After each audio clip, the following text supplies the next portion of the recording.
Que episódio foi esse? Eu tô positivamente chocada. E quando eu acreditava que as coisas iam se resolver, baita reviravolta no fim, já não sei mais o que vai acontecer na semana que vem. Maravilhoso, Bleach, mais uma vez comentado aqui neste canal, porque você deixou a sua Bankai aqui embaixo em todos os vídeos. Então, se quiserem, neste momento em especial, tô precisando de força. Isso aqui é corretivo pra esconder a olheira circular que eu tô nos meus olhos, porque a gente adotou um gatinho neném que apareceu em outro vídeo e ninguém dorme há uns 3 dias aqui em casa. Então, deixa a sua força, Bankai. Talvez eu roube sim dessa vez porque tô precisando, mas é por uma boa causa. Se quiser vídeos, comente aqui embaixo e vem comigo falar de episódio 6. Olá, eu sou a Gabi Xavier e estou aqui semanalmente a pedido de vocês, comentando episódios novos de Bleach, que voltou agora em 2022, com uma guerra, pés na porta, não parando um segundo, e os episódios continuam naquele ritmo frenético. Não sei como será no mangá, pois não li, mas estou muito feliz que até esse ponto não teve um momento em que meu hype abaixou, ou que a adrenalina deixou de ser produzida. Na verdade, a cada episódio, incrivelmente a 6 episódios, a gente está em ascensão, o que não é tão comum, mesmo em arcos de guerra, porque geralmente a gente tem altos e baixos, momentos para pensar, consequências, e não é que eu esteja dizendo, por exemplo, que até agora em Bleach a gente está tendo ação desenfreada sem propósito. Não! Os mistérios continuam sendo incluídos aqui e ali, sobre, pelo que eu entendo, a história da batalha e grande conflito entre Shinigami e Quincy e desaparecimento dos Quincy não foi tão bem datado, ou pelo menos não era conhecido pelas pessoas em geral, como eu, que não sei o futuro, como até então a gente conhecia, né? A gente teve uma pincelada disso com o Ishida, a gente continua vendo uma batalha com plot twists, não só de poderes, mas história, né? Vai colocando a ação e um histórico, um flashback, uma explicação, uma dúvida, uma resposta e emoção no ápice. Tá sensacional. E nesse episódio, a gente teve uma ausência praticamente completa do Ichigo, que só apareceu mesmo nos pensamentos e flashbacks do próprio Ishida. Então, ele mesmo no presente, a gente não viu nem o que tá rolando no Ecomundo, que alguém surgiu do nada, poderosão, imagino eu, e não sei quem é. E quando eu acreditei que a gente estava vendo a batalha com o Yamamoto poderosíssimo, utilizando, mostrando e explicando sua Bankai com diversas, inclusive, etapas e poderes cada vez maiores ou mais eficazes, dependendo do ponto da batalha, aí eu descobri que o... acho que aprendi o nome, peraí, é... Yuabaha...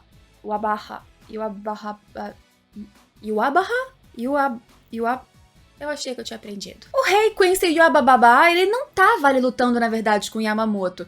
Eu fiquei um pouco confusa com um detalhe, e aí talvez vocês que entendam mais do universo podem me explicar. O que a gente viu no começo do episódio foi já o enfrentamento iniciando, o encontro entre eles aconteceu no episódio passado, só que a gente já tinha sido levado a acreditar e ter certeza que aquele era o rei Quincy no episódio passado, no finalzinho, não só pela aparência em si, por ele ser referenciado pelos seus seguidores como o rei, a majestade, mas também porque o Zaraki, que estava derrotando com uma certa facilidade outros Quincy, foi derrotado. Não tivemos a luta acontecendo, mas ele estava num momento em que, se não chegasse Yamamoto, provavelmente ele morreria. Mas a minha dúvida que fica é a seguinte: o Yamamoto não seria capaz de perceber que a pressão espiritual não estava exatamente igual à que ele tinha conhecido do rei?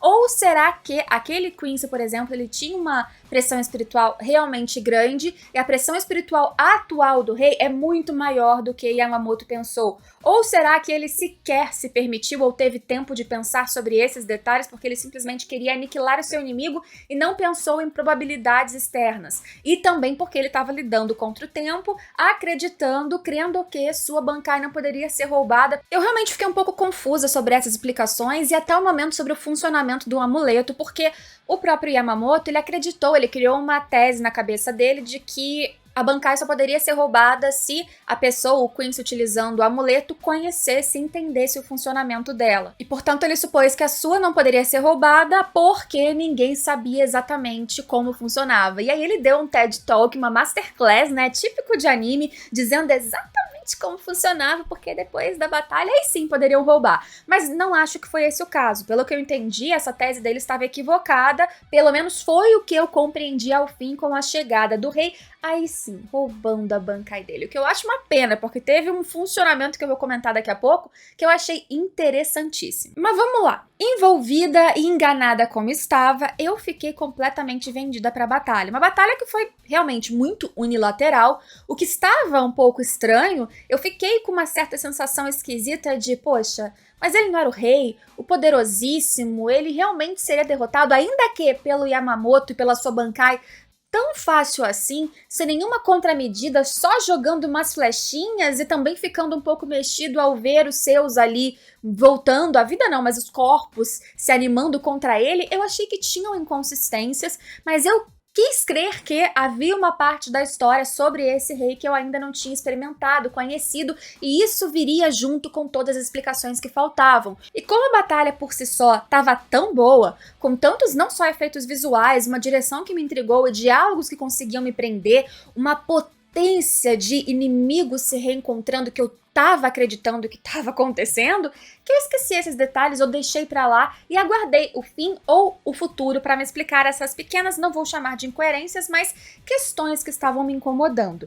E a batalha, mais uma vez, foi lindíssima. Poder de fogo, quando bem animado, é uma coisa que na tela é muito difícil não sair com uma beleza insuperável. E o Yamamoto, ele já chega pisando ali, a gente vê os seus passos cheios de fogo, a gente vê inclusive que a representação dele em Overpower estava inclusive no livro que Ishida estava lendo, que daqui a pouco eu comento também. Sua Bankai não era simplesmente mais como aquele rei tinha conhecimento, quer dizer, não era o rei, era um subordinado que, como a gente entendeu, né, eles têm um manualzinho, basicamente, que o rei coloca tudo que eles precisam saber. E nesse conhecimento geral dos Quincy, desse Van den Reich, a Bankai do Yamamoto seria apenas com um poder explosivo, queima e explode tudo, porque concentra todas as chamas numa mesma lâmina, mas não era exatamente isso. Quando o Yamamoto ele revela sua Bankai, a espada ali, a lâmina toda como se fosse uma brasa super quente, ele chega a cortar o fake rei e ele não queima, não explode, porque na verdade o poder desta forma da Bankai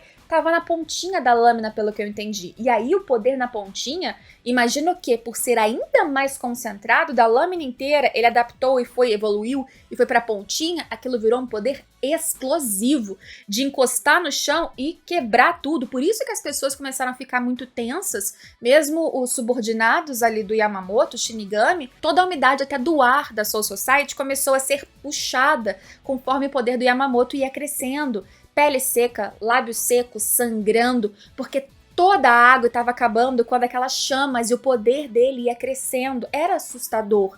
Era uma luta que deveria durar pouco tempo ou o menor tempo possível, senão destruiria toda a Soul Society. Tanto como destruiu os arredores de onde os golpes pegaram e também os subordinados do fake rei que foram pra cima e queimaram, viraram churrasquinho num instante sem qualquer dó ou piedade. E depois seriam utilizados em outro golpe que eu achei muito bom e me lembrou um outro anime também. Pra piorar a nossa crença de que pessoas que não leram mangá como eu, de que aquele realmente era o rei e o babababá, os subordinados, os Quincy, eles também tiveram uma fala de não é só o seu líder que faz com que vocês fiquem revigorados e voltem a lutar, nós também ficamos empolgados vendo o nosso rei entrando em ação, mas será que eles não tinham conhecimento de que aquele não era o rei? Será que esses planos não são muito bem amarradinhos e todo mundo estava articulado sabendo o que ia acontecer? Por um instante eu achei que havia uma preocupação genuína quando o fake rei pareceu estar em perigo, mas talvez seja só uma grande atuação de todos, porque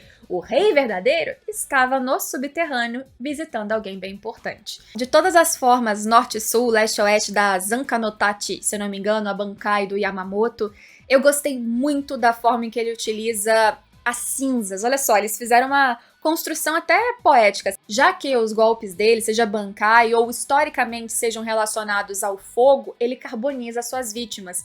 E essas vítimas ou as cinzas delas ficam de alguma forma registradas e podem ser reutilizadas, reformadas, né? Tomam forma de esqueletos, de cadáveres e se tornam escravos dele numa batalha, por exemplo, seus subordinados, ainda que inimigos derrotados ao longo de milênios, de muitos anos. Esse golpe me lembrou muito algo que, de novo, olha só, hein? O Alucard, que é o personagem vampiro, ele utiliza. Mas no caso dele, as coisas, os inimigos, as pessoas em geral que ele já matou, tomam forma através de sangue, não é de cinzas. E de todas as formas que a gente viu, de tudo concentrado na ponta da espada, das chamas vazando pra fora, né, e queimando tudo, segundo ele, deixando um calor próximo, por exemplo, à lava de um vulcão, já não me lembro a temperatura, mas algo como ele virar o próprio sol. Até tem um subordinado Quincy, que eu não me lembro a letra, mas que ele ficou pensando se aquilo não era mais uma ilusão do que uma presença de fogo em si.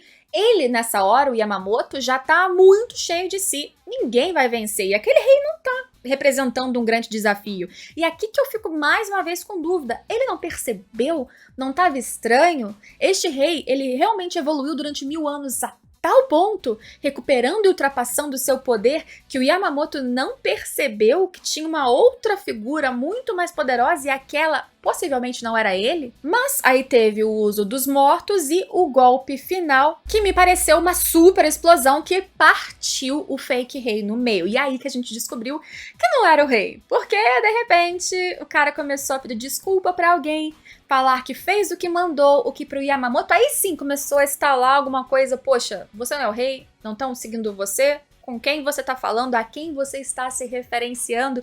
E aí que surge atrás dele, bem típico desse tipo de história, o verdadeiro inimigo que fala, olha, tava dando um rolê, imagina só, acerta quem que eu tava visitando, o Aizen. E aí já me deu um negócio, falei, eita, será que ele vai se juntar aos Quincy? A princípio isso não aconteceu, apesar dele também estar contra o Shinigami, ele não está favorável ao jeito de agir desse Quincy, inclusive o compara ao Shinigami em si, o Aizen se considera acima disso tudo e já estava percebendo pelas pressões espirituais o que estava acontecendo acima de onde ele estava.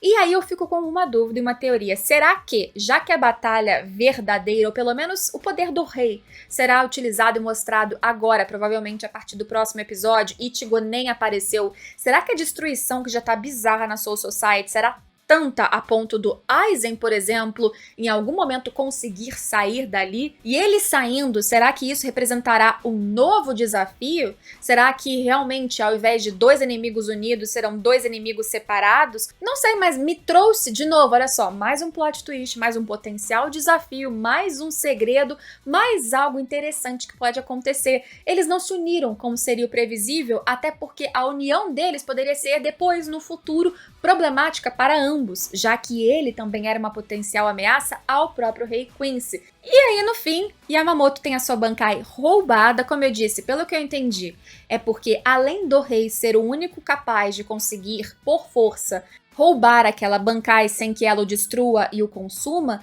ele também utilizou o seu subordinado como fake rei para que o Yamamoto gastasse grande parte do seu poder, não conseguisse mais trazer sua Bankai e provavelmente não tivesse potência, inclusive, para conseguir carbonizar ou impedir ou ser forte o suficiente para que esse roubo de Bankai prejudicasse ou pudesse ter um risquinho de prejudicar o rei verdadeiro. Bankai roubada, não sei mais quem ali naquele local possa parar toda a destruição que está acontecendo, até porque parece que o rei, quando aí sim o rei vai dar um golpe, a última coisa que a gente vê são vários sangues assim jorrando do Yamamoto, numa ilustração que ficou belíssima inclusive, episódio que foi cheio de trilha sonora, cenas que foram maravilhosas de acompanhar. E Bleach, muito obrigada por se superar a cada episódio, narrativamente pelo menos, muito obrigada por essa surpresa, gostinho nostálgico que eu nem sabia que queria, que vai melhorando a cada semana. E semana que vem, se vocês quiserem, e Bankai aqui embaixo, eu volto pra gente comentar do meu jeito noobzinho assim de ser, mas tá sendo uma maravilha estar completamente ignorante, só curtindo, ansiosa essa história. Espero que vocês também estejam curtindo essa jornada. E antes que eu esqueça, Ishida tava lá lendo a história, descobrindo que na verdade teve um encontro e 200 anos depois os Shinigami deram cabo dos Quincy que sobraram pra garantir que o negócio não ia acontecer de novo. Não sei se vai ter mais informação além disso, mas parece que por enquanto era meio que isso aí. E inclusive surge de novo aquele conceito de que Shinigami e Quincy por isso jamais se dariam juntos e ele e Ichigo se dão. Depois de muitas indas e vindas, eles acabam conseguindo interagir apesar de conceitos originais diferentes.